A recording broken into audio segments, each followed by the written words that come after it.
Hello, everybody, and welcome to week one of the Born to Be Wild listener series. We are in season 6. The theme of this season is Lords of Icecrown, themed around the Lich King and March of the Lich King expansion. We've got a really exciting match to host for you tonight. I am joined by my Born to Be Wild podcast hosts, ElectricSheepCity and SchmoopieDaddy, who will be joining me to cast tonight's match. It's going to be a really fun one. So for those of you who are not familiar, the Born to Be Wild listener series is a weekly wild tournament series with a focus on deck building restrictions. There are different challenges each week that are based partially on challenges that we've come up with and partially on lore elements. And so we'll be telling a story throughout the following 6 weeks of competition plus the playoffs. And so very excited to kind of dive in and tell you a little bit more about it. So this series is played in the conquest format. So the way that this works is each week players submit 4 decks consisting of separate classes. Classes and deck lists are hidden until after the weekly submission deadline. Once classes and deck lists are revealed, players have an opportunity to review and ban one of their opponent's decks. Ban selections are hidden until both players have submitted their bans, at which point they are revealed. In the conquest format, when a player wins with a deck, that player must then move on to a different deck. The losing player may switch decks, but is not required to do so. The victor is the first player to win matches with all 3 decks. Yeah, buddy. And this week's challenge is the first Lich King. So before we go into the specifics of the challenge, we will turn it over to our pre-recorded Goliathador for our lore element. While fleeing the destruction of his world, the orc shaman Ner'zhul was captured and tormented by the demon Kill Jaden, a process that transformed him into the first Lich King. His soul was bound to the Helm of Domination and the Runeblade Frostborn, all imprisoned in ice. Guarded by dreadlords, he was thrown down to the land of Northrend to use the power of undeath to weaken the world for a demonic invasion. Primary challenge for the first Lich King is called Dreadlords Infiltrate. And in that challenge, each deck must contain at least 8 demons. The secondary challenge is called Total Corruption, in which each deck must contain at least 4 corrupt cards. Additionally, each player must bring at least one, well, only one, shaman deck, and that shaman deck cannot be banned. And this season, we have a weekly challenge called The Scourge Grows, in which the number of undead cards required for each player grows each week. This first week, there must be a minimum of 4 undead cards in all decks for each player. So that is the deck building restrictions for this week. Shmoopie, what decks did our contestants bring this week?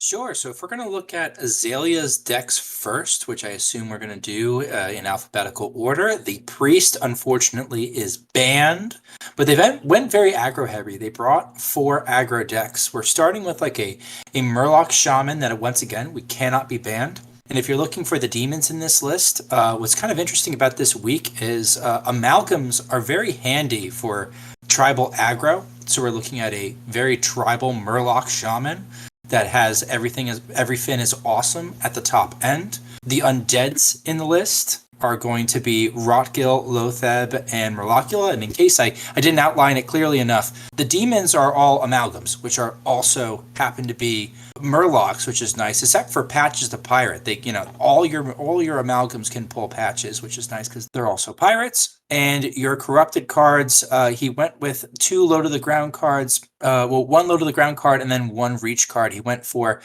Dunk Tank for the additional reach over top, and Darkmoon Dirigible for the Divine Shield and Rush aspect. He's also got a triple Unholy Death Knight, which is once again using kind of that similar demon package with the amalgams. demons were a little bit easier to fit into Death Knight since there's a lot of, undeads are a little bit easier to fit since most of the minions that you're running are undead. And his corrupt cards are once again Darkmoon Dirigible. And in this case, he decided to use Circus Medic. Where is it? Circus Medic for the possible reach over top, or just let me heal one of my big 4/5s that I've made with Construct Quarters. Also worth noting about this Unholy Death Knight is it's not even. So he's building it more based off of a standard list, which I think was struck me as interesting when we practiced together. But I love this questline Paladin. He's got a questline Paladin that is topping off at 3 mana, with the piggyback imp helping to make the demon contingent, along with the obvious amalgam crew and the little tiny, like your little desk imp. But a bunch of 1-drops to complete the quest line quickly, and then just hoping you ground the value from there. Basically looking at it, 3 aggro-ish decks, but all 3 decks are going to be pretty strong into board-based aggro. If we flip over to Vaapad took a slightly different approach. He's got Shaman, Warrior, and Warlock, as well as Death Knight, but Vaapad's Death Knight has been banned. So he took the approach of, let me bring 2 aggro decks and 2 control decks. And one of his aggro decks has been banned. We banned the Death Knight deck, so we're going to spend more time on the other decks. The Murloc Shaman, the XL Murloc Shaman, as it is labeled on Donkey, is actually a Shudderwalk Shaman with a Murloc spine, so you get the benefits of the Murloc draw package, but he's also sort of teched this particular list out that cannot be banned to the challenge with cards like Perpetual Flame and Morarg Artificer and Dunk Tank to just sort of get more value for his board clears. I think he's really some Baleful Bankers. Like, this is a really greedy Shaman list with some Hungry Crabs. He's anticipating Shamanic down on some Amalgams. This is a control deck that looks like it is built for this particular week, knowing what the aggro is going to look like. In particular, I really like how one of the demons in this list is Witchwood Piper, which of course is the battle cry, draw the lowest cost minion from your deck. So more of that Shudderwalk Shaman synergy while still meeting our deck building restrictions there. So I thought that was really clever. Yeah, that's either going to grab a Hungry Crab, a Mistake, or a Toxfin. I'm assuming Patches has been summoned by then. It's funny that he actually went with Patches anyway for the draw one, even though it's not technically an aggro deck. There's so many amalgams that like you've got pirates to pull him, right? Like it makes sense. If nothing else, it's nice to clear out of your deck so that makes your draws more consistent. Especially in those XL lists, for sure. We do have another XL list. We have a XL Highlander Warrior, which is one of the more ambitious lists I've seen taken this week. There are some spicy cards in here. We've got a Rivendare War Rider. We've got a Justicar Trueheart. But what I see is a lot of board clears, a fair amount of tempo, a fair amount of answers. And because of all those answers, you're going to see this list do pretty well match up pretty well into Azalea's board-based aggro. It's going to be interesting to see if they can hold on there. Last but not least, we've got a Discard Warlock featuring 2 Cataclysms, 2 nerfed Cataclysms. Now the Cataclysm doesn't discard your whole hand. Doubling up Soul Barrages with Expired Merchant probably doesn't hold the same importance that it used to. Meanwhile, Cataclysm still helps us clear the opponent's boards, which, again, the aggro in testing seemed to be very swarmy, and sure enough, Azalea brought some swarmy aggro, so it's going to be interesting to see if Cataclysm ends up coming into play there. Absolutely. I can't wait to dive into these. I will let our contestants know that we are ready for them to begin. So if you are Azalea and Vaapad, which decks are you thinking about queuing up first? I think Vaapad queues up the Highlander Warrior out of comfort, and I think Azalea pulls up the Shaman because I think probably the Death Knight, because I think the Death Knight is closest to a standard deck and I think is closest to their particular wheelhouse. That's my guess. That's my prediction. Let's see if I get it. All right, here they're queuing up right now. Interesting. Okay, so Vaapad's going with the Shudderwalk Shaman into the questline Paladin, and right away it looks like Vaapad is happy to have his 1-drops. Oh yeah, I'm really excited Or to see both Azalea, of these excuse me. decks. I see you've brought guests. I wonder what Azalea will play on turn 1. To the surprise of no one, it is the quest line. Got that Knight of Anointment for turn 2 for AzaleaAkari to get their draw on, as well as, of course, progress their quest line. Vaapad Oh, wow. choosing to coin ice fishing right away. I think fishing for the Flurgle because he's already got the Tox in hand. Now that he's got the Flurgle and the Tox, he can kind of choose to play this a little slow if he wants to. Mm-hmm. Yeah, I wonder if we'll see a Bolner, a tempo Bolner this turn for like a Twin Bolner. Fin fan next turn to get an additional Bolner on board. We'll see how Mistake the is- pod tries to play it though. I don't hate this. I don't hate getting patches out, Mm-hmm. printing a River Croc. This isn't the worst play. I actually thought that'd be the first thing you'd do. Yeah, it makes sense. It gets the most stats on board. As well as, of course, pulls patches out of the deck. Both very important. That's a line cracker.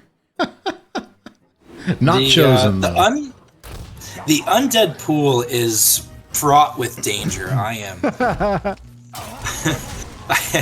It is unfortunate that Amalgam is so prominent in this particular start. It looks like Vaapad is going to really try hard to greed out this Flurgle, as he should. Mm-hmm. As best he can. He's going for tempo, just going to lean on his hero power here. That's fine. That makes that 1/1 that trade into the 1-attack minion free. Yeah, and especially with the additional 5 health with Renathal, Vapad's got a little bit of extra time in the beginning to kind of stabilize and just keep from getting a ton of damage face instead of doing those like big board swings initially as well. This might be a decent time to Flurgle Tox, if only because you've got the other Murloc in your hand in the Twin Fin for a second wave. I wonder if we see it now. We might see a bump Flurgle Tox. Okay, just gonna go for the Twin Fin, gonna clear what he can. We'll see where that Avenge lands. That lands on patches. So especially with the biggest attack minion on Azalea's side being a 3/1, being able to be chipped away with that Twin Fin Twin, it makes sense that Vaapad is just trying to keep the board from getting out of control while also keeping Azalea from just dumping everything onto it as well. I wonder if he wants to try and... I wonder if Vaapad wants to try and trade in a copy of Flurgle Tox with these double bankers. I wonder if that's the line he's going for. So he's going to play this out now. And then he's got to decide which one of these he wants to banker. He's not going to play it out? We'll see. Okay.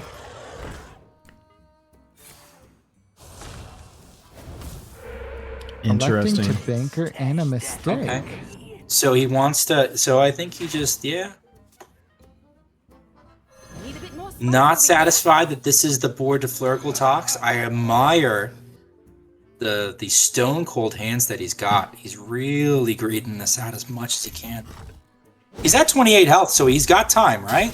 Yeah. Well, and there's so much refill with the questline Paladin that if this board gets cleared, it's going to be full again almost right away, right? And the Scavenging Shavara that Vaapad kind of moused over a little bit earlier could definitely clear away a lot of this board. And with that Dunk Tank draw, will actually corrupt the Dunk Tank here as well. So while not electing to do that this particular turn, we'll definitely have that line of play locked and loaded for subsequent turns. This time does Baleful Banker the Flurgle back into his deck as well. The quest is at 1 of 3 in the final stage here. Yes, so Azalea can play out 2 1-drops as well as that 5 mana 7/7. And have that hero power just print out big, chonky dudes. This looks like a dunk take turn to me. Excellent choice of hero selection here. Ooh. That clownfish changed some things, though. Yes, it did. Wow. Just That- the totem. That Flurgle still being on board and still having that poisonous or toxic being able to deal with AzaleaAkari's entire board with just a 3/2. The Dirge Super Ball strong. was corrupted. He can now, trade into it. But Bot is getting close to being able to tempo Azalea down from this point. Azalea gambling, he does not have the dunk tank or any way to deal with this. But did have the corrupted day at the fair to print out another intense board. That hungry crab, while it destroys a Murloc, is not a Murloc, so will not proc the Flurgle, which has already been dealt with, so that's a moot point.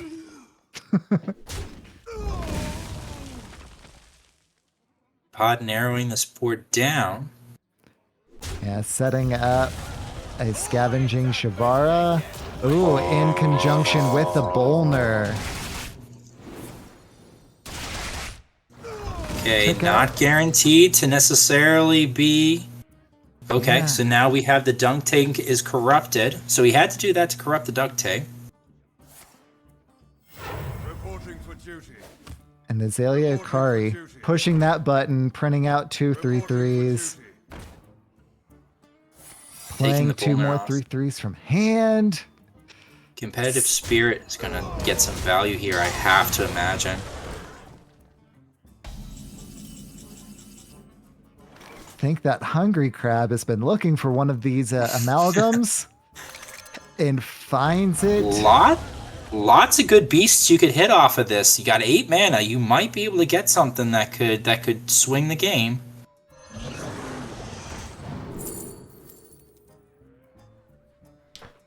A very wise person once said, "The next Silverhand recruit reporting for duty's got a big booty." Oh, thank you for calling me wise.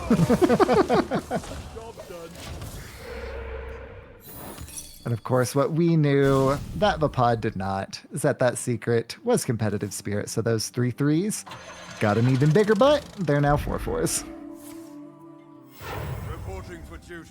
Yeah, look at that refill just over and over and over. And so the Flurgle talks like, okay, like it cleared the board, and Azalea just says another one, right? Yeah, Wow. I kind of like those trades. If Azalea did not trade there, then they were looking at taking 10 on board. And what we know, and they did not, is that Dunk Tank would have sealed the deal. That would have been 14. So they were so close. They know that Dunk Tank is in Vaapad's list. So they prevented lethal right there, rather wisely. Yep.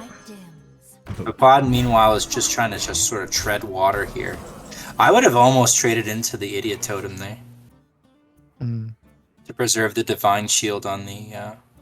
Because now this gets cleared. But maybe it doesn't. Maybe it doesn't matter. It might not even matter. Printing 2 3/3s every turn is crazy good.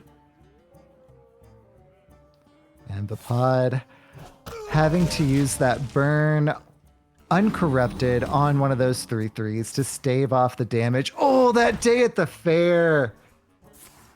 Wow. Reporting for duty.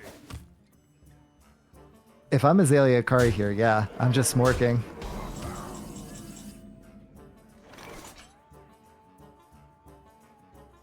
I think Ravager was the out that Vaapad needed there to just draw enough Murlocs, maybe get the Flurgle, maybe cause some sort of, Murloc switch. I think Praying this for is pretty Taunt much Totem. curtains, right? Well, does the Taunt Totem matter? I don't think he can. I I don't think don't Vaapad can think take enough so. damage off.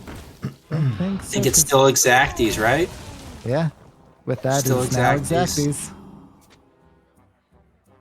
because Azalea can deal with the taunt and go face for 12 to seal the deal and take game 1 for AzaleaAkari.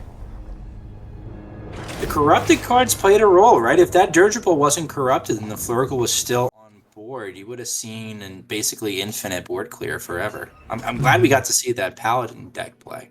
That was a player skill win there for sure. Both players played really well. Azalea just able to get there with that button, just pushing the button, printing 3/3s, the competitive spirit, making them 4/4s. It's so fun to see cards being played that don't see play regularly on ladder. The Paladin quest I'm talking about, and what a matchup that was. Yeah, the quest line is super. It is like the one of those cards you always have to kind of consider for the listener series because the power level's good. It's just it's not fast enough for wild or for any kind of constructed format. But for kind of a slower format where there are some limitations, it's like perfect. Oh yes, I'm so glad we get to see this deck. Yeah. So we've got Vaapad on the XL Highlander Warrior versus AzaleaAkari with that Murloc Shaman. Vaapad, of course, keeping Reno. That was such a clutch card to get in the mulligan. You got to be able to clear a board, though. Let's see what he can come up with. That Rancor draw will definitely come in handy later. Yes.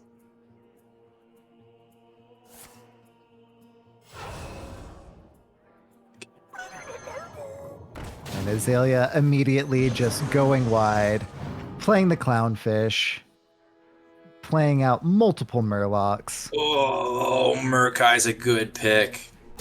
He made sure he didn't snap pick it. He wants to hide it. Mm-hmm. The line that Vaapad has here, though, is really solid with the Ghoul here to set up the clear with Rancor on those multiple 3 health minions. That will also give him additional armor. So really smart line from Vaapad there. You can tell he's played quite a bit of Control Warrior. Azalea kind of sensing the out and instead trading down when he might not have otherwise. Are we going to get a tradable or a tempo restaurant here? Tradable. Good idea. I think we throw out the dirigible. Either that or we hero power. Yeah, I kind of like Hero Power and Sword and Board myself. Chip off a little bit of the... Just Hero Power. I think Sword and Board kind of might tip off that you're trying to set up a Rancor, which is why I might stay away from it here. But let's see. I mean, we're about to get a very wide everything. Azalea not going super wide on the buffs because I think they are playing around Brawl, which is a smart play on their part. Mm-hmm. Of course, with Caster Vision, we know that Vaapad does not quite have that Brawl yet. But we have Caster Vision, which Azalea does not.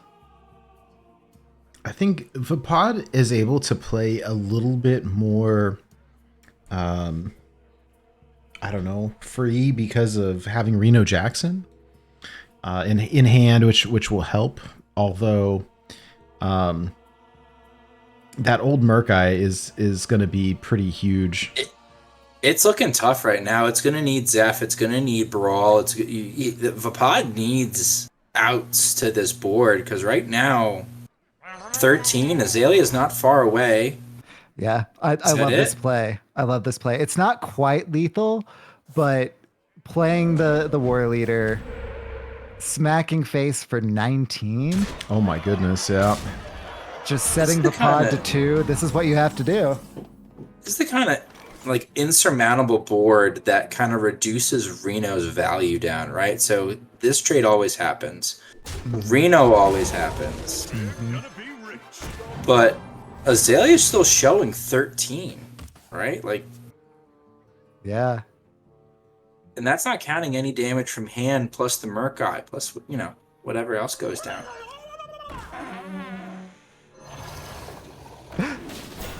I love the Lushwater Scout sound there. It reminds me of Murlocula. We're gonna go in on the Sword and Board Rancor. I don't know if it gets better than this. It looks like we are. Gonna try and get that. We're gonna gain eight armor from this, killing our own minion. The Scout is still up, which is super spooky. Oh, and that's a that rock that's a gill. rock gill. Ugh. Wow. This is gonna take a. This is gonna. We're starting to talk about like Zeph. Yeah, you Twisting need Nether some territory, which is not a good place to be in. You need some divine intervention right now.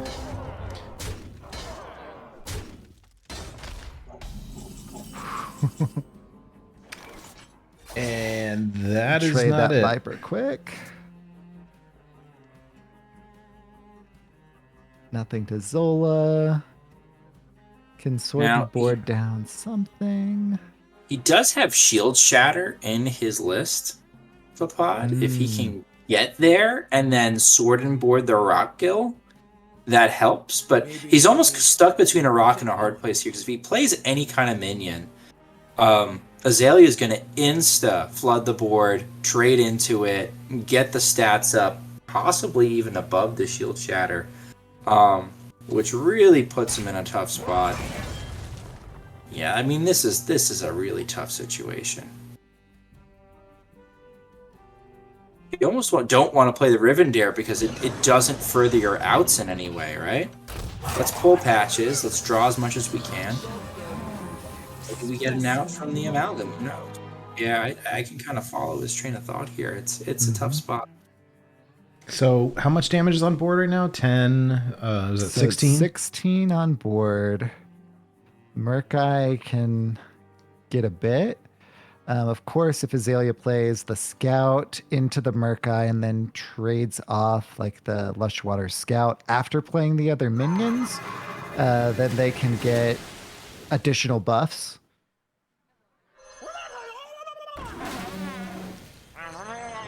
Oh, an 11 attack Murkai.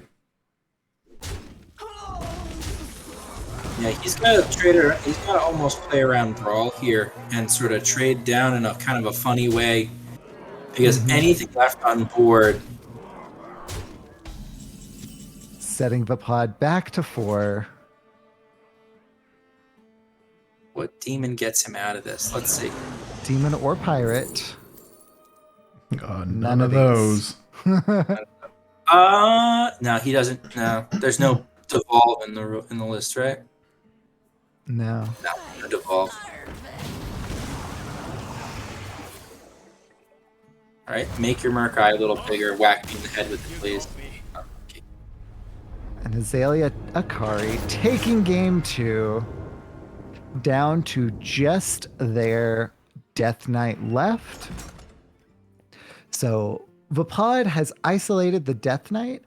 He does know what he's playing against. So if I'm Vaapad, I probably want to run back that Highlander Warrior, especially against that Death Knight, because while it is still that unholy, kind of aggressive-ish, it doesn't quite get on board as fast as that Murloc Shaman did, providing that pressure super early. We'll see what Vaapad decides here. He definitely has a lot more hands-on experience with these decks in particular, so he will kind of know what he's looking for in that matchup better than we will. All right, good call. He goes with the Warrior. Oh, are they back? All right. Yeah, they are back. So, of course, AzaleaAkari on that Death Knight, which we knew, and Vaapad choosing that Warrior like we anticipated. Think he keeps patches here? Does not go with keeping patches. Does have the Shield Shatter in the opening hand, so I think he's going to probably be button mashing as furiously as possible. Yes. That being said, Azalea does find an egg and can buff its attack early, so already layering threats, which is spooky.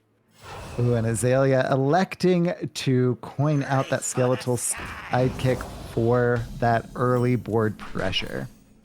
Trying to get the Fellwing down, I think, on the first turn possible. So hero power, everything ship face. This is a Fellwing.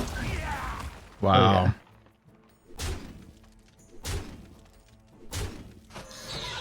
Because normally I think you'd want to save that coin maybe for construct quarters, but again, I think this was the play.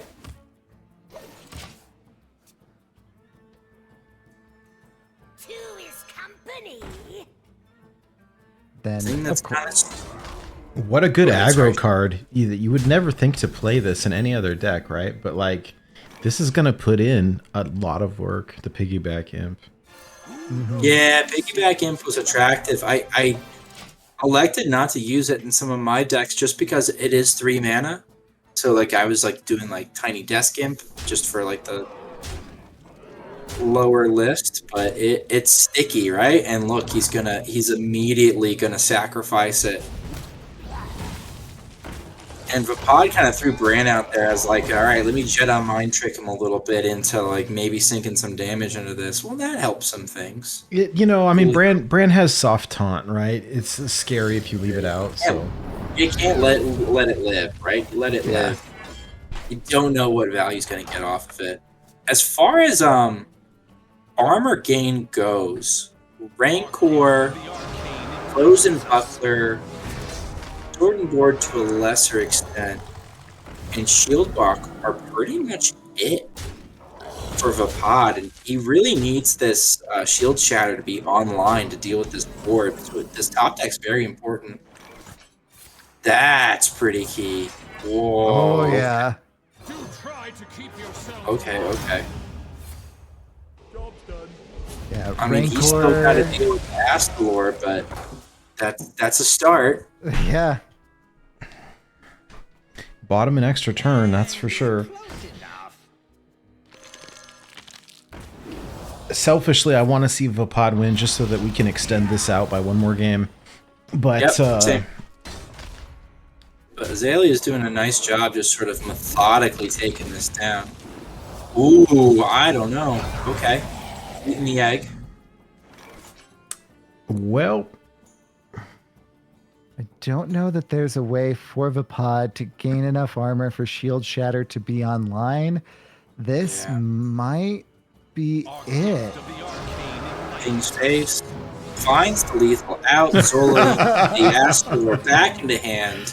Shoots himself in the face again for the easy lethal. Well done, Pod. Classy way to go out. He fell on his sword. well, there we have it. Week 1 is in the bag.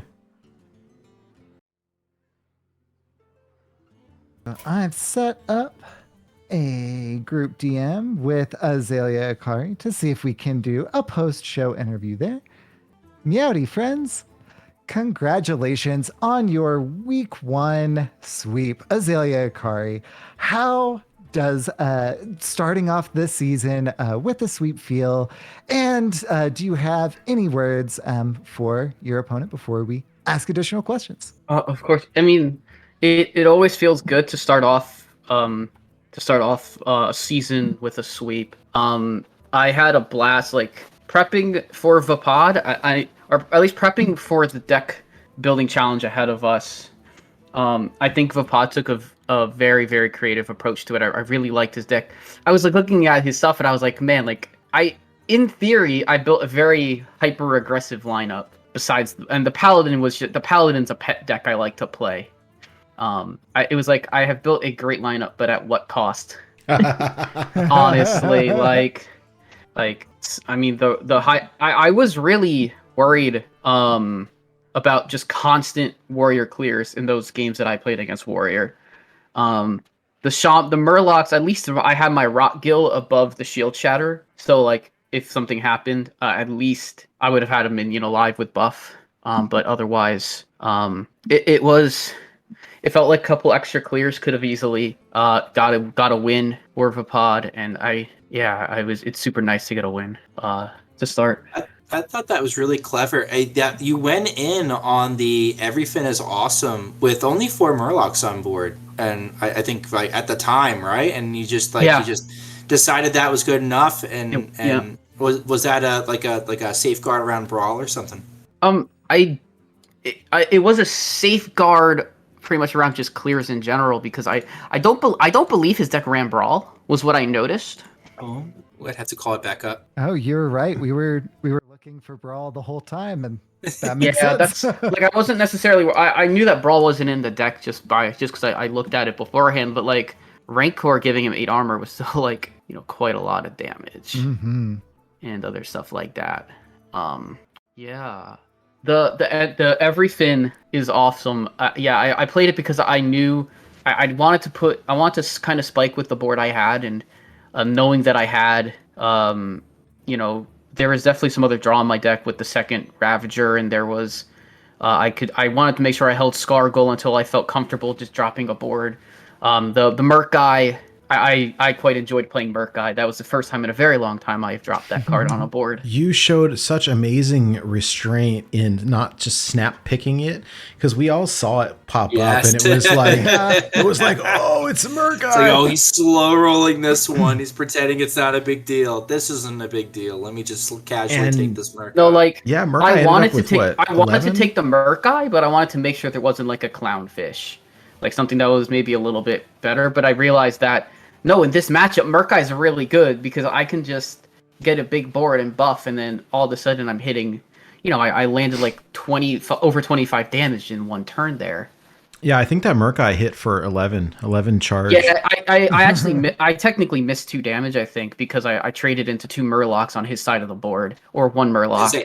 Everybody's playing amalgams, so Merc guy's super juiced, right? Yeah, super juiced. Yeah, I realized once he played a mistake, once he played the 1 mana 1/3 mistake the next turn, that I was like, oh, I probably missed the damage trading off into the amalgam of the deep beforehand. But yeah, that was interesting. The Paladin game, it looked shaped. I was like, oh man, I have to pretty much. I was happy I drew the 3 mana cards early, but it also was kind of like it could have been 2-edged sword if I, kept drawing my 2 costs and my 3 costs. Luckily, I got pretty fortunate with such a large amount of 1 cost cards that it worked. And eventually that deck just becomes out board value with 6/6 coming down every turn.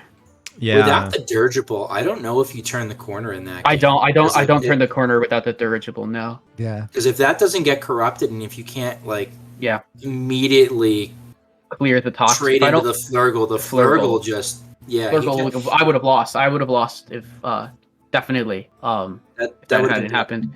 That or I did run broomsticks, so at least I could have rushed.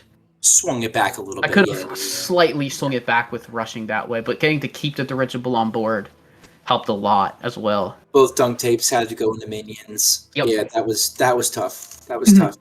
Yeah, I imagine that was tough. Yeah, it felt it was like, oh man, like I'm definitely turned it, and it's likely that I just need a couple more turns to juice the board.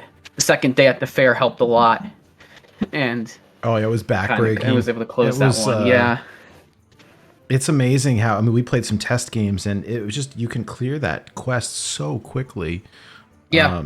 Really good deck. And it's so fun. I was mentioning earlier, we don't get to see Questline Paladin played very often because it's not normally like ladder viable. It's one of the things that I like about this series is that we get to see some cards that don't normally see play. Can you tell us a little bit about your deck building approach? Sure. So the first deck I built was Murloc Shaman. I looked at it and I said, it's probably gonna. It's like maybe there's some like control shutter possibility, but I wanted to see what a fast Murloc deck could do. I did a couple iterations. Actually, the iteration I landed on was not what I actually fully landed on. I forgot to I kind of forgot to swap out one of my deck codes. It worked out, but I had a list that was running slightly lower Murlocs, including there's a 3 mana 2/4 that makes more 1/1s if you've played an elemental turn prior, and that card is really, really, really good. I learned that from testing with with Doc. So Dr. BOMD and I did a bunch of testing this week for our lineups. So big shout outs to him. And think I played someone else, and they ran. I think it was it. I think I played Shmoopie when I tested with you. I saw you played the You played the Murloculas, and I was like, huh. That's a decent card. I was like, all right, I kind of like that. Like taking little things from the people I played against. He didn't play the Warlock deck, but the Warlock deck Nate tested that against me. And I thought that was a super neat deck. It feels very like it's very similar to the version that's played on ladder. Although I ended up in the version that mine's similar to Vaapad, I think, but like I had to add a second after I played you and doing some test runs. Like I added a second Cataclysm because I was only running one, and I realized like, wow, the deck just doesn't have the juice that it used to. And if you get swarmed, like, and you don't have a way to clear, you're in trouble. It's a swarmy week. Like I was so worried. I was very worried about Paladin in general going into this. Like I was like, you know what, I'm gonna bring it, and I'm gonna kind of just hope that there's one matchup for it, and then I won't ban it, and you know we'll either have to save the Paladin to try and hit the matchup or whatnot. And it was pretty fortunate to get the one win. I think it could have I think it probably had the legs against the Warlock as well. Because I'm pretty sure that's what I tested. I'm pretty sure that's the deck I tested against you. But anyways, yeah. I really I think that the deck building for this week, and I think even all of the challenges I've looked at this season, have got my gears turning a lot. Fun.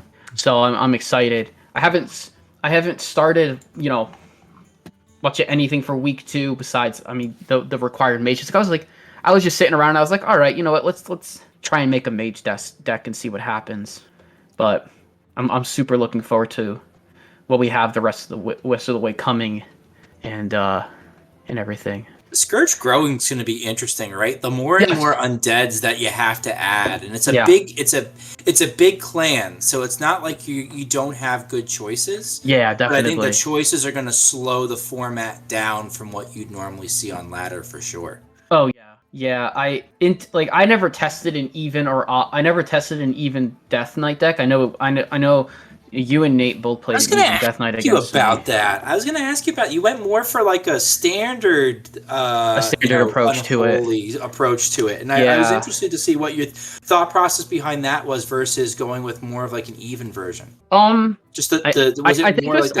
think just maybe because maybe it's funny because I've been playing like a lot of like Death Knight in Wild. I haven't touched really much of standard, but when it comes down to like defaulting to comfort, I tended to lean more towards at least for Unholy. I tended to lean the way of just like a regular like kind of standard type deck.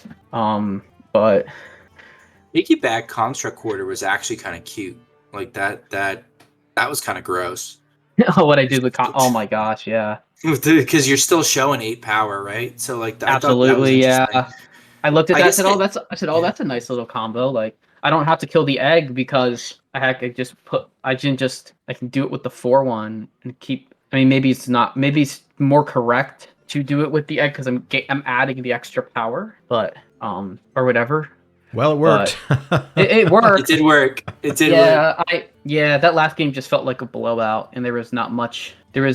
He did have the Bear-off Shield Slam clear. He had a Shield Shatter in hand. If he got Frozen Buckler. If he got Buckler, that would have been extreme. It would have been tough. I at least had the Astalors. So at that point, I'm just hoping to kind of play for my last Construct Quarter.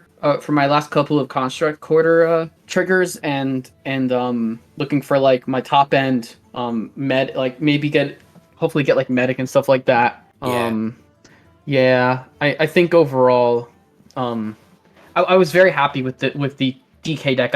I didn't initially have it in my final lineup until like about last minute because I was gonna run an imp.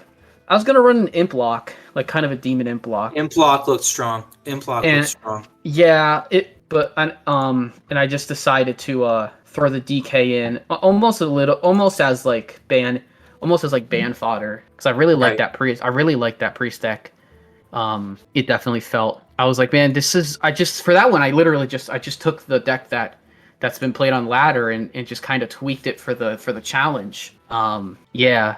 I'm also glad that that I went back to look at my decks because initially when I started this, I was missing corrupts in some decks. I didn't scale I had a Renatholite deck I didn't scale. But yeah, I appreciate you guys having me and Vaapad on as the show match. This is a absolutely, blast. yeah. I'm looking forward to I'm looking back to seeing going back and seeing what I missed in the episode and then watching this back to get hear the commentators' feedback on the gameplay. Oh, fun. Yeah, it should be it'll be posted by tomorrow, I'm sure. Absolutely, yeah. So Thank you guys. yeah, so absolutely. much. Well, congrats again on your Congrats. week 1 sweep. Very, very cool. It's a nice way to finish off the first week. And Absolutely.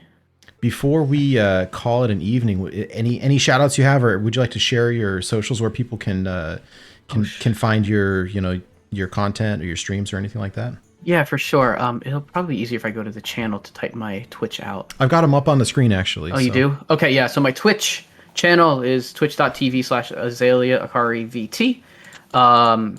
So tomorrow, as it is Hearthstone's 9th anniversary, woohoo! Well, technically today, at least East Coast time for me and Shmoopie, it is 3:11. So Hearthstone's 9th anniversary, and I will be playing you guys.